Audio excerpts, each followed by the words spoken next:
The way you phrased everything as well, it really I didn't see it the way like that before. The way you phrase it and you explain stuff.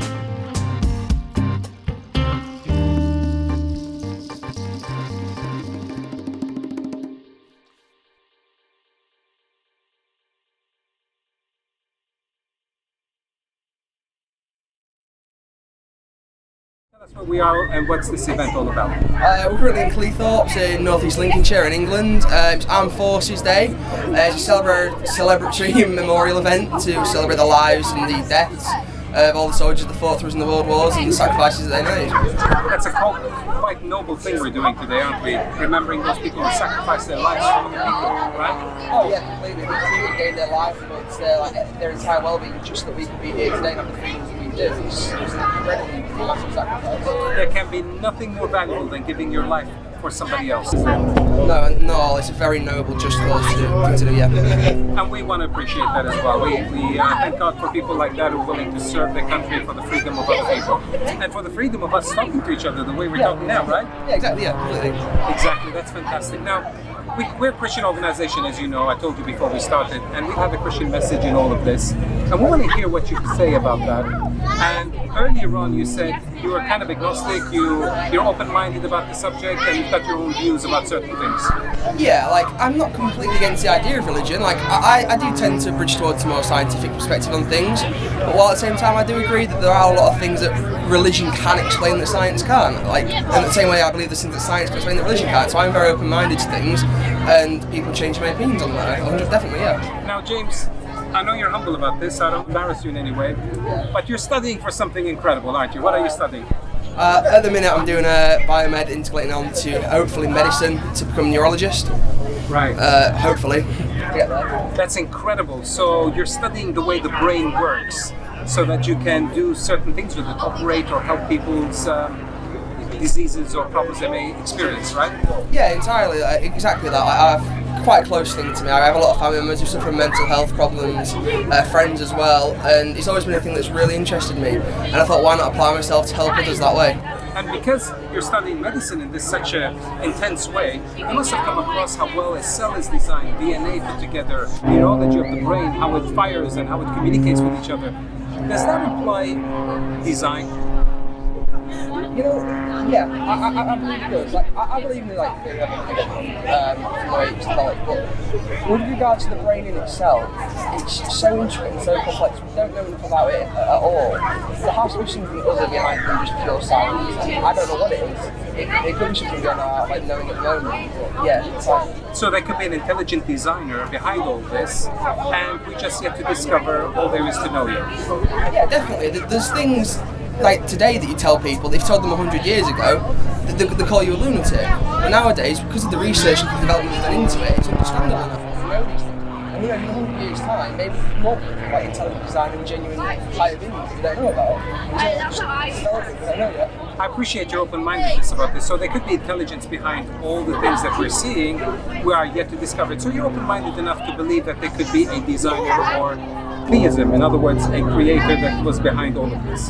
Oh yeah, definitely. I find people, there's got to be, has to be something else there. I'm just not sure what it is. Now, I haven't religion obviously told me the answers to what that could be. Yeah, it is a nice thing to think. Right. Well, okay. Well, that's great. I mean, I'm not sure if you heard of the theory of intelligent design, which talks about there being intelligence behind the universe, intelligence behind creation. Do you believe the intelligent designer, should there be one, would care about things like right and wrong?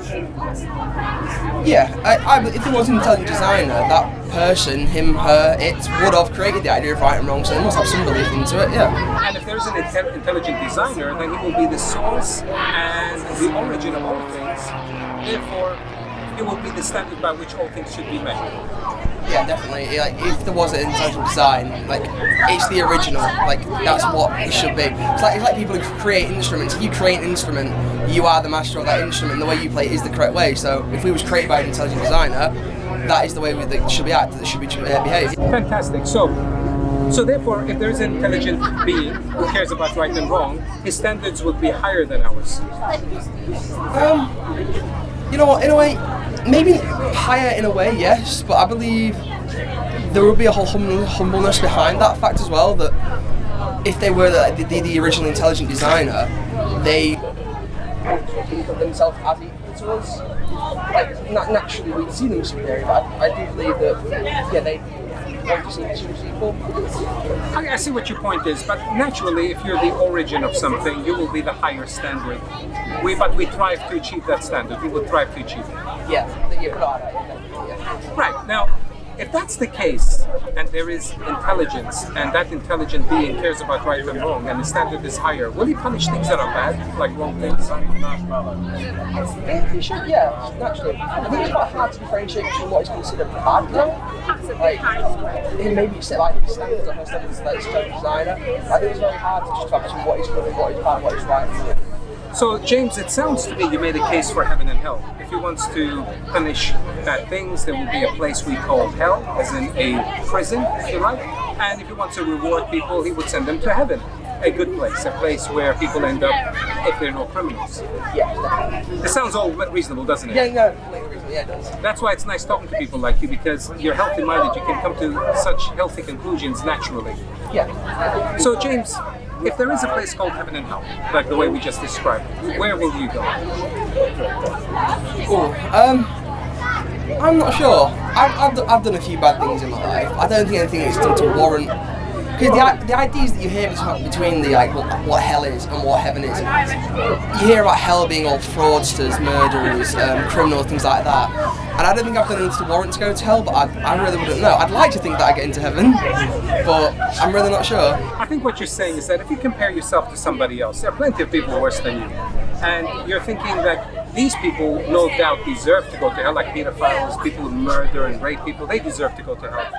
But as far as you're concerned, you did nothing like that. So therefore, surely you don't deserve the same ending as those guys, is what you're thinking, right? No, I don't think that at all, no. I think I'm far from a model citizen, but I'm not the best person, but I'm not the worst person either. Still a bit edgy about it. So James, this is the bit that I want to share with you. Okay. You've done a good person test before? No. Because there is a way of finding out where you will be. How is that? That'd be great. I mean, yes, sure. Shall we give it a go and see what happens? Okay. For this to work, James, all you have to do is be honest and open-minded. There is no incentive for you to be dishonest. You'll just get the wrong results and it'll be the end and you won't know any better. Okay. Right. So honesty is the best policy. You can go forward with that. Yeah, honestly. Okay, James. Generally speaking, would you say you're a good person? I like it, yes. How many lies have you told in your whole life? My whole life? Quite a few, like a relative few, yeah. I mean, talking selfish lies, not something to, something to save yourself. You've done that at least once. Yeah, like white lies, little fibs, like to get myself out of situations, yeah. We call them fibs, but they're lies. Yeah, lies. Now, what would you call a person who comes to you and tells you a lie for selfish reasons? You'd say you are a... Starts with L, rhymes with fire. Oh, a liar. Okay. Nice and simple, right? Nothing complicated, right? How about this one? This was commandment number 9 in the Old Testament, by the way. God's moral standard, right? And I'm sure you will not disagree with any of this. But if you do, just let me know. Okay? Have you ever taken something that's not yours, regardless of how long ago and how small it is? Yeah. And what do you call a person who goes and takes something that's not theirs? You got it. Okay. Now, this next question, I actually know the answer to.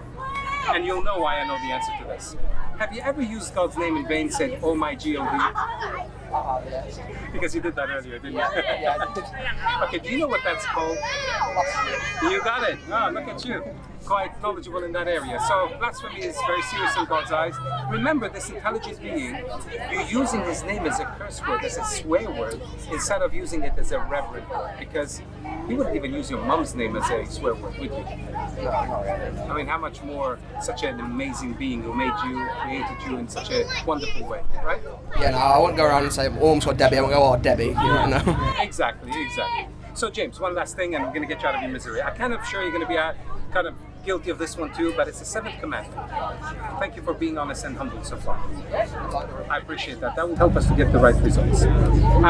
The Bible says don't commit adultery. It means if you're married to someone, don't go ahead and cheat on her. But the Bible says if you as much as look at another woman with lustful desires, these are Jesus' words in Matthew 5. It says if you as much as look at another woman with lustful desires, you committed adultery with that person in your heart. Have you ever looked at a woman and had thoughts a little further than you should have? I guess so. Yeah. Guilty as charged. Yeah. And you're going to tell me who isn't guilty, right?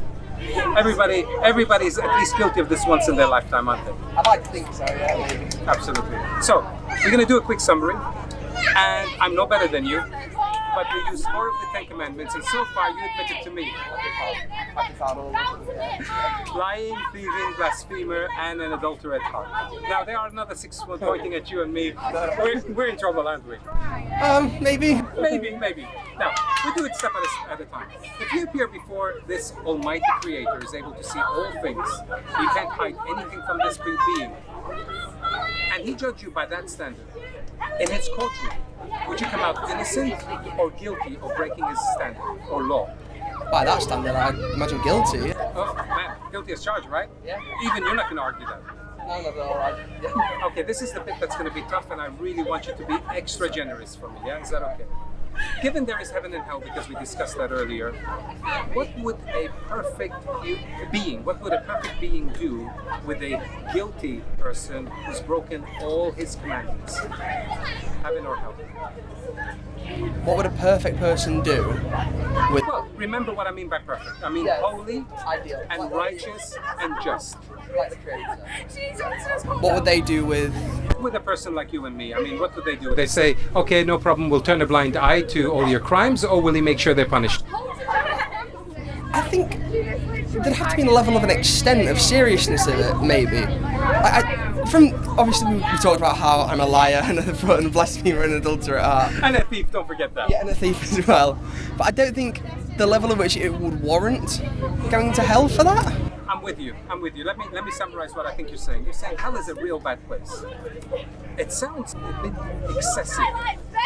For a few lies and a few things you've stolen, blasphemed his name, which actually is not a small thing. You understand that, right? Yeah. Okay. I think that would nail you alone, right? Because you kind of use his name in such a dishonorable way. That's a direct hit on his character, isn't it? Yeah. Somebody who gave your life, made you what you are, you've insulted them, haven't you? Okay. Yeah. I think. I don't want to go any further, but I think you're going down. Yeah, okay, agreed, yes, fine.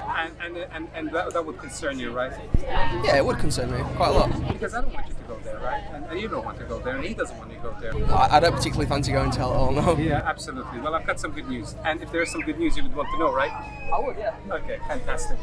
Just as a matter of interest, what do you think you could tell God if you met him? And can you say, just let me off? I mean, you couldn't do that, could you? What would you tell him? I think if they were genuinely serious about it, they'd seek as much forgiveness as they could, and it'd be ultimately down to his choice as to what happened to that person. You know what? God, if he's bound by the letter of his law, I think he won't have a choice. I'm going to give you some good news. Now, you and I, James, are criminals before God's eyes because we broke his commandments, haven't we? And we violated every law that he's done.